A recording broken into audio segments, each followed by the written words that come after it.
तो यार कहानी वहीं से स्टार्ट होती है जहाँ से खत्म हुआ था, नहीं बल्कि ये बोले कि कहानी स्टार्ट होती है कुछ दिनों बाद। अपना एमसी मस्त आराम से कपड़े पहनता और गुफा से निकलने के लिए तैयार था। राइटर बताता है कि अपने एमसी का शेड्यूल सूरज उगने तक मेडिटेट करना, उसके बाद तलवारबाजी जिसको बहुत ही ध्यान से प्रैक्टिस करता है, और इन सब चीजों को करने के बाद आराम भी तो चाहिए, इसलिए अपने एमसी मस्त आराम से सोता भी है, वो भी पेड़ों के ऊपर। और जब आराम हो जाता है तो बारी थी पुतले के साथ लड़ाई करने की, नहीं बल्कि ये बोले कि प्रैक्टिस के दौरान वो पुतला ही था जो अपने एमसी को कुत्ते की तरह मारता है। और मार और खाने के बाद बारी थी डिनर की, उसको भी कर लेता है और एट द एंड पढ़ने के लिए भी बैठ जाता है। और क्या पढ़ता है? वही जो सीनियर सीटर ने सिलेबस को सेट किया था। और हाँ, इसी तरह से करते करते फाइनली एक साल बीत जाता है। हमें विंडो सेट के उस जगह को दिखाया जाता है जहाँ पर लिटरली में मिशन को लिया जाता है। और जरा देखो तो बहुत सारे बंदे थे यहाँ पर। अपना मेन कैरेक्टर सोचता कि ओल्ड डीमन को मारना है जिसका लेवल इंटीग्रेशन स्टेज पर, गुड, लेकिन ये मेरे काम की नहीं है। और ये क्या लिखा है? खोया हुआ कुत्ता ढूंढना ना, अरे यार ये तो बिल्कुल भी नहीं। और इसी तरह से मिशन को पढ़े जा रहा था, तभी वहाँ पर जो बंदे थे ना वो भी पीछे के साइड अपने एमसी को नोटिस कर लेते हैं। बोलते हैं कि भाई वो देखो ये तो लुयांग है ना। हाँ ये वही है जिसने ट्रायल के दौरान रिवर स्प्लिट और यहाँ तक सीनियर बदरदार को भी गुस्सा दिला दिया था। फर्स्ट पोजीशन तो मिला है, साथ में ये बोले कि सेक्ट मास्टर का चौथा वाला डिसाइपल भी बन गया। और तुम्हें पता है सबसे बड़की वाली जो सीनियर सिस्टर है ना वो इसको पर्सनली ट्रेन कर रही है, वो भी अपने हाथों से। जहाँ पर बात करें अपने मेन कैरेक्टर की तो वो भी मनी मन सोचता कि गुड, तुम लोगों ने बिल्कुल सही बोला। और ऊपर से सही बात ये है कि मैं 7 दिन पहले ही फाउंडेशन बिल्डिंग पर ब्रेक थ्रू कर लिया। वो तो सुगर मनाओ की सीनियर सिस्टर थे जिसने मुझसे ये कहा कि खाली क्यों बैठे हो, जाकर कोई मिशन करो, वरना मैं यहाँ पर घंटा था। और इसी तरह से सोचते सोचते अचानक से अपने एमसी का ध्यान एक मिशन की ओर जाता है जो कि डुअल कल्टीवेशन वाला था। उसमें लिखा था कि एक लड़की थी जो कि बहुत सारे लोगों ने मिलकर उसको जाल में फंसा दिया। तभी एक बंदा आता है, एक कुलीन परिवार का यंग मास्टर जो उस लड़के को बचाता है और उसको फाइनली आजाद कर देता है। लेकिन यहीं पर कहानी में ट्विस्ट, वो कोई नॉर्मल लड़की नहीं थी बल्कि ये बोले कि एक डीमन फोक्स थी। अपने जीवन को बचाने वाले का एहसान चुकाना था, इसलिए मानव रूप धारण किया और एट देन उसी यंग मास्टर से शादी कर लिया। महाकसम उन दोनों के बीच में सेक्स होता था, दिन रात सुबह शाम जब देखो तब होता था। लेकिन प्रॉब्लम क्या थी पता है? लड़के के पास चार्मिंग फिजिक था, उसको कुछ नहीं बुझाया, बल्कि ये बोले कि बुझा तो गया तो उसके हस्बैंड को साला पूरा पूरा चुसा गया था। और इतना होने के बाद भी हस्बैंड हार नहीं मानता, बोलता है मेरी जोड़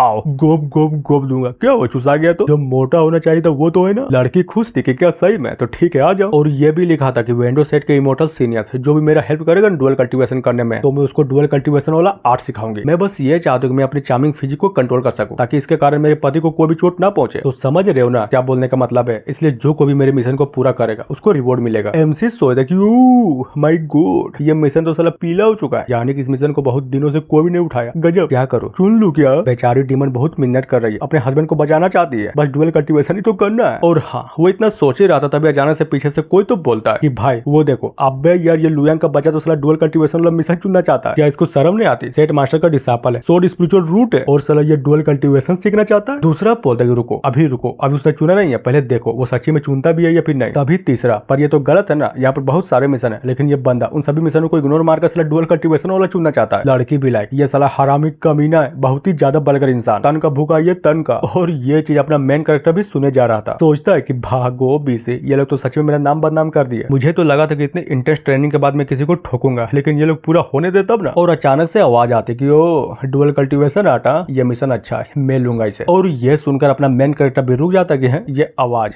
तो जाना पहचाना है। और जैसे पीछे पलटता ना तो पीछे कोई और नहीं था बल्कि ये बोले उसी का जिगरी दोस्त मैंग था, जिसको देखते हुए अपने एमसी भी मनी मन सोचे जा रहा था कि क्या ये मिशन, ये डुअल कल्टीवेशन वाला मिशन सच्ची में मैंग ले सकता है? क्या इसको जरा सा भी डर नहीं है इस मिशन को लेने के बाद इसका नाम बदनाम हो जाएगा? और ये सब सोचने के बाद ये दोनों के दोनों फाइनली एक दूसरे से हंसते हुए मिलते हैं। बोलता है ब्रदर मैंग कैसे बहुत दिनों बाद? क्या कहा बहुत दिनों? अबे वो सब छोड़ो, पहले ये बता तू तो सच्ची में फाउंडेशन बिल्डिंग लेवल पर ब्रेक थ्रू कर लिया। गजब, हाँ बात तो तुम्हारी सही है, साला 9 दिन पहले मेरा ब्रेक थ्रू हुआ है। मैंग बोलता है अच्छी बात है मित्र, ये जानकर सच्ची में मुझे बहुत ही ज्यादा खुशी हुई। लेकिन सुन सबसे पहले अपना कान इधर रहा, मुझे एक जरूरी बात बतानी है। पता भी है मेरे मास्टर ने क्या कहा? हमारे बेच के प्रवेश से पहले वेंडो संप्रदाय में सबसे खराब और सबसे खतरनाक स्थिति गोल्डन कोर वाले कल्टीवेटर की थी, क्योंकि सारे के सारे मिशन वही लोग ले जाते हैं, इसलिए जल्दी करो। अगर तुमने जल्दी नहीं किया ना तो फाउंडेशन बिल्डिंग लेवल का कोई भी मिशन नहीं बचने वाला, समझे? एमसी बोलते समझ गया और थैंक यू बताने के लिए। तभी मैंग भी वहां से जाते हुए बोलते कोई नहीं, हम दोनों फिर से मिलेंगे और जब मिलेंगे माँ कसम पार्टी करेंगे। ओके ये भी कि ठीक है। और मनी मन सोचता है कि उसने बिल्कुल सही बोला, अगर जल्दी नहीं की ना तो मेरे लिए मिशन ही नहीं बचेगा, तो मैं करूंगा कैसे? एक मिनट, ये कैसा मिशन है? उत्तर में डिमोनिक पाथ पर होने वाले बलिदानों को निशान दिखाई दिए। अरे यार इस मिशन को पूरा करने के लिए गोल्डन कोर या फिर उससे ऊपर वाला कल्टीवेटर चाहिए, मुझसे नहीं होगा।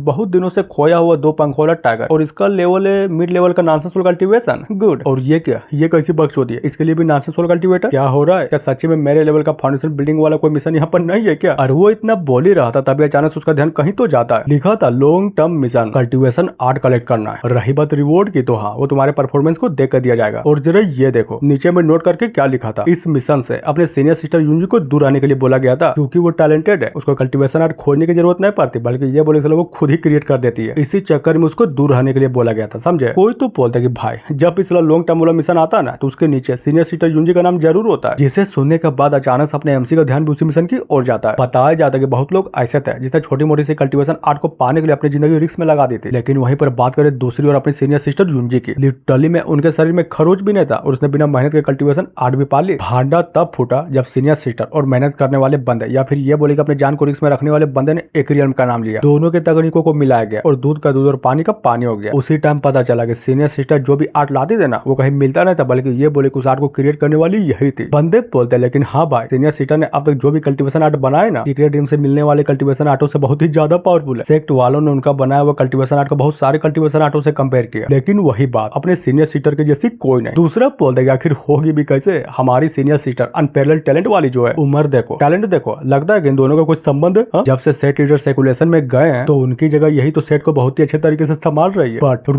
रूमर के बारे में तो तुमने सुना ही होगा ना। बहुत लोग कहते हैं कि जो सबसे बड़ी वाली सीनियर सिस्टर है वो सत्ता पर कब्जा कर लिया और सिंहासन पर भी कब्जा कर लिया, यहाँ तक कि सेट लीडर को सर्कुलेशन के बहाने बंद भी कर दिया। और सबसे इम्पोर्टेंट बात, सारे के सारे एल्डरों को अपने बस में कर रखी है। एक बात पता है, किसी बंदे ने ये बोला कि तियानवेन की जो चोटी है उसमें चिल्लाने की आवाज सुनाई दी। मतलब ये है कि चिल्लाने वाला कोई और नहीं बल्कि अपना सेट लीडर है, जो कि कालकोठरी के अंदर से बंद होकर चिल्ला रहा था। और ये चीज सुनकर अपने एमसी भी पूरा का पूरा कंफ्यूज, सोचता है आखिर ये क्या बोल रहे हैं ये लोग, पागल हो गए क्या। मैंने तो कभी नहीं सुनी कि तियानवेन पीक से किसी के चिल्लाने की आवाज आती है। हाँ, भाड़ में जाए, इन बकवासों से दूर रखकर सबसे पहले मुझे अपना मिशन ढूंढना है। एक बर्ड टाइप डिमोनिक बीस्ट जो कि इंसानी भाषा बोलता है। हालांकि इनके जनजातियों के बारे में अच्छे से पता नहीं है, लेकिन ये भी सुने कि ये लोग इंसानों को नुकसान नहीं पहुंचाते। और रही बात डिमोनिक स्पेल्स की, तो ना ये लोग यूज भी नहीं करते। गुड, बंदा चाहिए ना जो कि इस डिमोनिक बीस्ट को अच्छे से मार सके। और सबसे अच्छी बात है ये मिशन फाउंडेशन बिल्डिंग लेवल वाला मिशन है, जल्दी करना पड़ेगा। अगर इसको मैंने नहीं लिया ना तो समझो कोई और ले लेगा। और बहुत ही स्पीड से डेस्क की ओर जाते हुए बोलते हैं सीनियर ब्रदर सुनो। और एक ही टाइम पर दो लोग बोलते हैं कि मुझे ये बर्ड टाइप का डिमोनिक बीस्ट वाला मिशन चाहिए, जिसे सुनने के बाद हाँ, ये दोनों के दोनों एक दूसरे की बहुत ही गौर से देखने लगता है। बोलता है कि अरे जूनियर सिस्टर तियानी, क्या कोइंसिडेंस है, लड़की भी लेकर अरे आप है। और हाँ, कांग्रेचुलेशन फाउंडेशन बिल्डिंग लेवल पर ब्रेक थ्रू करने के लिए। तभी बताया जाता है कि इस लड़की का नाम ताऊ तियानी है। और रही बात स्पिरिचुअल रूट की, तो अननोन, अभी तक नहीं पता चला।